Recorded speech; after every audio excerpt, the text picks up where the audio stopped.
할렐루야. 예, 오늘 잠언도 우리가 함께 살펴봅니다. 이제 뭐 잠언이 얼마 남지 않았습니다. 잠언이 총 31장이니까 이게 그런 얘기가 되겠네요. 생각을 해봤더니 하루에 한 장씩 읽으면 한 달이네요. 그죠? 말씀과 함께 잠언과 함께 한 달을 살아라 뭐 이런 말씀인가요? 그래서 저희 뭐 얼마 남지 않았어요. 뭐 이제 한 세네 장 정도 이제 남았는데 앞에 내용을 우리가 다 알고 이제 있고 다 훑어봤기 때문에 이 27장의 내용을 그냥 읽는 것과 앞에 내용을 쭉 읽으면서 읽는 것과 좀 느낌이 다르지 않으십니까? 왜냐면은 한 마디에 담겨 있는 이야기에 반복되는 이야기들과 또 중첩되어 있는 또 메시지들이 있으면서 왜 이것을 그토록 강조를 하고 있는지, 그리고 진짜 지혜라는 것은 무엇이라는 것인지, 이 잠언을 통해서 다시 한번 고민을 해보게 되는 뭐 그런 것 같습니다.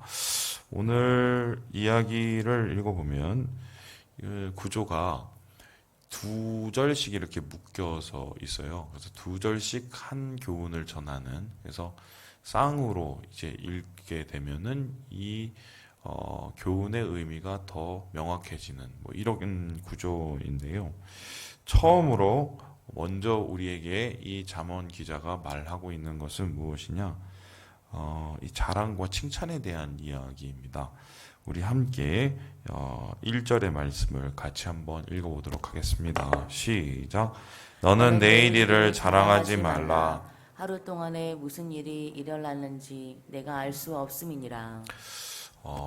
내일 일을 자랑하지 말라라고 말합니다. 그리고 2절에 보니까 내 입으로 칭찬하지 말라 나옵니다. 그러니까 여기에서 자랑을 하는 사람이 왜 내일 일로 자랑하는지 그 이유를 알게 되죠. 자기 자신을 이제 자랑하고 싶은 거죠. 뭔가 성취해낼 것 같고, 뭔가 완성해낼 것 같고, 미리 땡겨서 그것을 사람들에게 알리고 싶고, 결과적으로 그렇게 알리고자 하는 마음에는 뭐 작은 의미로는 사람에게 인정받고자 하는 생각이 있지만 더 깊은 곳에 있는 생각은 자만하죠. 자만. 그래서 스스로를 만족하게 할 뿐 아니라 스스로가 최고라고 생각하는 그런 생각들, 그 생각들이 어떤 결과를 가져오는지를 우리에게 이야기하고 있습니다. 내일에 될 것을 얘기했다가 오늘 하루가 어떻게 변할지도 모르는 세상입니다. 그렇죠? 뿐만 아니라 내 입으로 칭찬을 했다가 타인에게 어떻게 보면 모욕을 당할 수도 있는 상황입니다. 그래서 사람은 항상 경솔해서는 안 되고요. 경솔하지 말고 겸손해야 됩니다. 다시 말씀드립니다. 경솔하지 말고 겸손해야 돼요. 경솔과 겸손은 상극이죠. 경솔은 먼저 속단하고 먼저 거기에 모든 생각을 쏟아내놓는 어리석은 행동이라면, 겸손은 기다릴 줄 알고 자신의 한계를 깨닫는 학생의 자세입니다. 학생의 자세는 항상 배울 수 있죠. 하지만 학생이 아닌 선생의 자세는 가르치려고 하기만 합니다. 목사님들이 제일 잘 걸리는 병 중에 하나가 선생병이죠. 선생병. 그래서 저는 목사들만 모이는 장소는 모임은 가기를 굉장히 싫어합니다. 왜냐하면 다 선생님이에요. 뭐 한 가지로 있으면 그것에 대해서 토의하면 다 한참을 돌아가면서 얼마든지 얘기할 수 있기 때문에. 근데 그렇게 막 돌아가면서 얘기할 때 제일 빛나는 사람이 누군지 아세요? 막 서로 지식을 자랑하고 또 자기의 의견을 막 개진하고 그럴 때 가장 빛나는 사람 누군지 아세요? 가만히 계시는 분이에요. 겸손하신 분. 그래서 그 겸손을 과연 우리 사회에서 미덕으로 찾기가 쉬울 거냐? 어렵죠.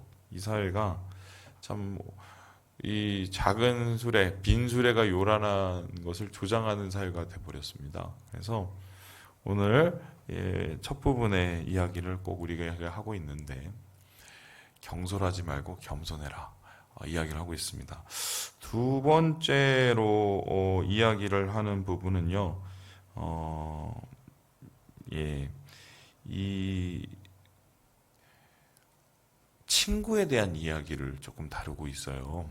우리 함께 6절의 말씀을 같이 한번 읽어보도록 하겠습니다. 6절 말씀입니다. 시작. 친구의 아픈 책망은 충직으로 말미암는 것이나 원수의 잦은 입맞춤은 거짓에서 난 것이니라. 5절을 잠깐 보여주실래요? 5절을 보면요. 이게 뭔 말인가 싶습니다. 면책은 숨은 사랑보다 나으니라. 면책이 뭡니까? 뭔가 지적하는 듯한 이야기들이죠. 근데 지적을 하는데 조용히 와서 개인적으로 그것에 대해서 따끔하게 얘기해주는 그런 말들을 뜻합니다.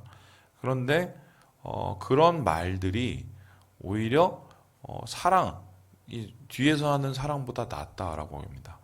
그러니까 여기서 말하는 진정한 친구는 누구냐라는 뜻인데요.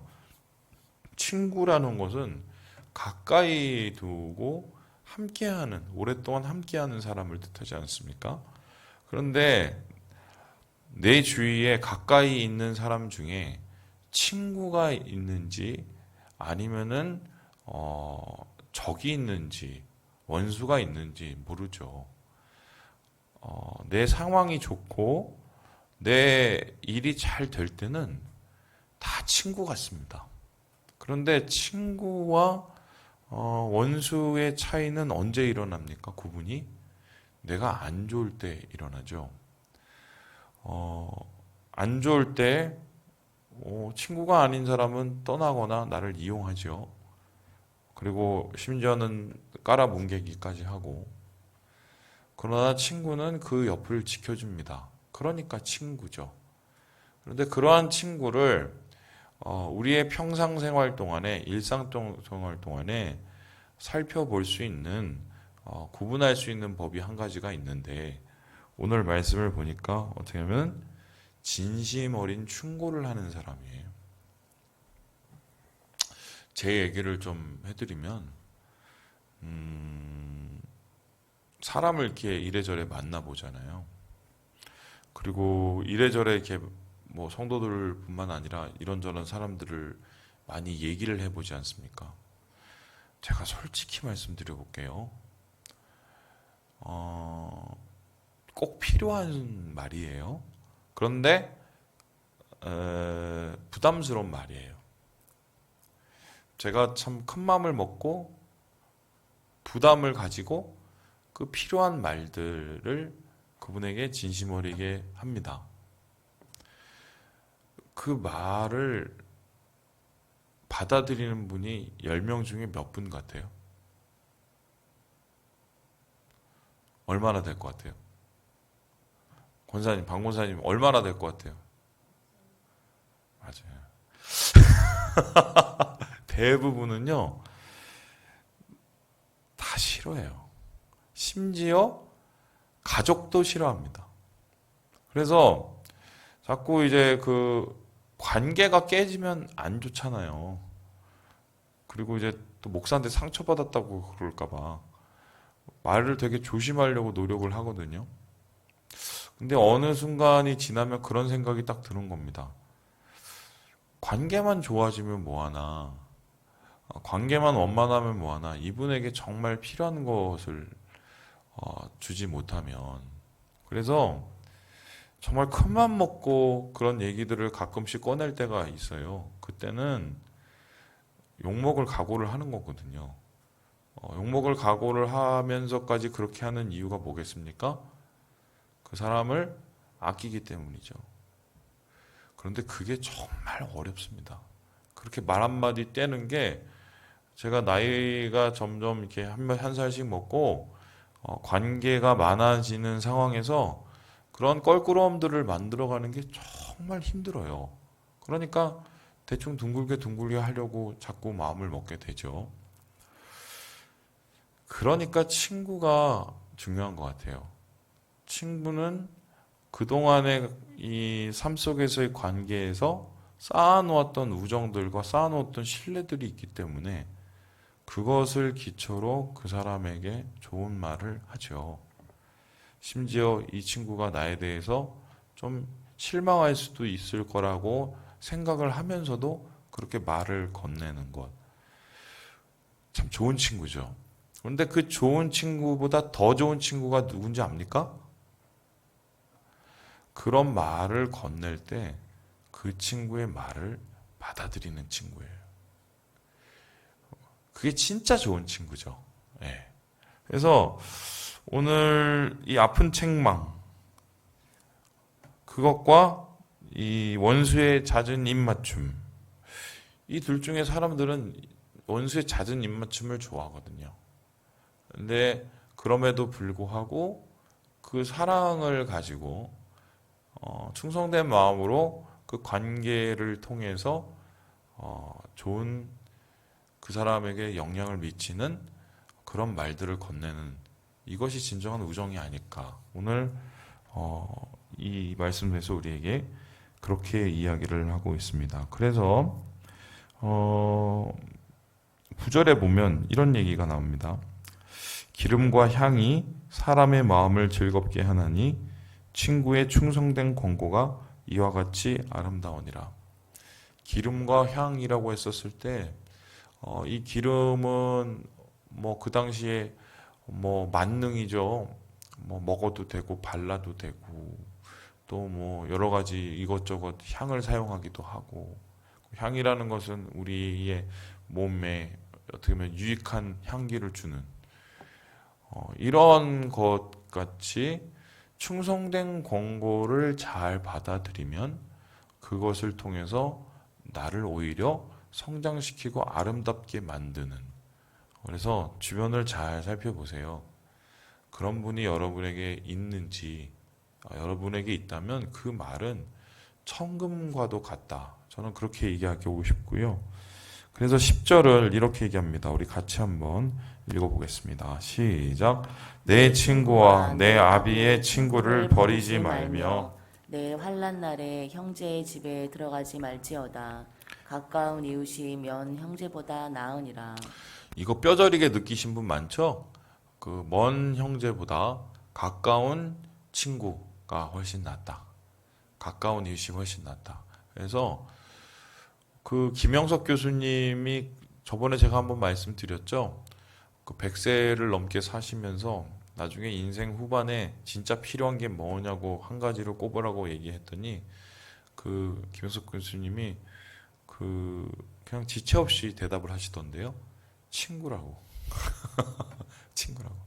저는 우리 교회 교우들이 말 그대로 진짜 교우가 됐으면 좋겠습니다. 친구 우자죠. 인생을 끝까지 함께 할, 그리고 같이 천국을 손잡고 갈 그런 친구.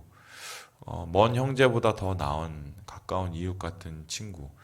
예, 그것이 하나님이 원하시는 교회의 공동체의 참 모습이 아닐까. 좀 싸워도 가족 같은 친구는, 가족보다 더 좋은 친구는 풀려요. 예. 왜냐하면 그 마음속에 선의를 우리는 믿기 때문이죠. 그래서 우리 교회가 좀 좋은 친구 교회가 되어야겠다. 뭐 이런 생각도 같이 한번 해보게 됩니다. 예, 우리 같이 한번 또 읽어보도록 하겠습니다. 우리 12절의 말씀을 같이 한번 읽어보죠. 12절의 말씀입니다. 시작. 슬기로운 자는 재앙을 보면 숨어 피하여도 어리석은 자들은 나아가다가 해를 받느니라. 그 어리석은 자라는 말은 멍청이라는 뜻이라고 제가 말씀드렸죠. 멍청이, 바보, 성장을 멈춘 분들. 예, 앞에 이거 안 보여요? 다시 꽂으세요. 이 멍청이, 바보, 성장을 멈추는 이 분들의 특징이 뭐냐? 그냥 당해도 당할 필요가 없는 일까지 당한단 말입니다. 그래서 남들이 다 피하는데 혼자 다 그걸 다 뒤집어 쓰는 그 멍청함을 당한다는 소린데요. 그런 이유는 다름이 아니라 쓸데없는 짓만 골라서 하죠. 우리 함께 13절을 같이 한번 읽어볼까요? 13절입니다. 시작. 타인을 위하여 보증선자의 옷을 취하라. 외인들을 위하여 보증선자는 그의 몸을 볼모 잡을지니라. 이게 이제 무슨 말이냐면은 그냥 13절을 읽으면 이게 뭔 소리야? 보증 서서 담보 잡은 거를 그냥 뺏으란 소린가? 이 당시의 옷의 가치가 지금의 옷의 가치 수준이 아니라 거의 재산이었어요. 사람이 평생 동안에 입는 옷이 채 뭐 5벌이 안 되는 시대였거든요. 그리고 보증을 선 자는 몸을 뺏으라는 거야? 뭔 소리야? 이게 노예를 삼으라는 거야? 이거 말도 안 되는 얘기를 이렇게 적어 놓는 것 같죠? 그런데 이것은 어떤 뜻이냐면 이런 거예요. 취하라, 잡으라, 이렇게 하니까 좀 이상한데 이런 거예요. 타인을 위해서 보증을 설면은 입던 옷도 뺏기고, 그리고 이방인들을 위해서 보증을 서면은 노예가 돼버릴 수 있다라는 겁니다. 우리가 하지 말아야 될 것 중에 하나가 보증 선다는 거죠. 보증을 서는다는 것은 어떤 뜻이냐면 내가 이 사람의 빚을 대신 갚아줄 것을 결단을 하고 보증을 쓰는 거예요. 그냥 사인 하나에서 이 사람을 잠깐 도와오려고 그런 것이 아니라 이분의 빚을 내가 대신이라도 갚기로 작정을 하고 그것을 서명하는 거거든요. 그런데 그러한 준비가 안 된 채 괜히 사인 한 번 잘못했다가 나중에 정말 큰 코 닥치는 일을 경험하신 분이 의외로 굉장히 많습니다. 그러면 어떻게 되냐면 돈도 잃고 사람도 잃고 그리고 내 마음에 큰 상처까지 입고 여러 가지로 힘든 상황을 경험하게 되죠. 그리고 그렇게 보증선 돈을 갚기까지 얼마나 또 마음에 힘들고 괴롭겠어요. 그래서 저는 이렇게 말씀드리고 싶은데 요즘에 뭐 보증 설 일도 잘 없지만 만일에 보증 서달라고 누가 얘기를 하시면 그냥 돈을 주세요. 그냥 여러분이 할 수 있는 어떤 최선의 돈을 그분이 정말 여러분이 아끼는 친구라면 그냥 돈을 주시는 게 그 작은 수준이지만 그게 차라리 사람도 안 잃고 돈도 적게 잃는 방법이더라고요. 제가 보니까. 그래서 오늘 말씀에서 보는 것처럼 쓸데없는 짓을 해서 해를 받는 이런 어리석음을 우리가 벗어나야 되겠다. 오늘 우리가 이것을 이 말씀을 통해서 얻게 됩니다. 말씀 마칩니다. 친구 같은 주님, 친구 같은 교회, 친구 같은 우리 3일 가족 되시기를 주님의 이름으로 축원합니다.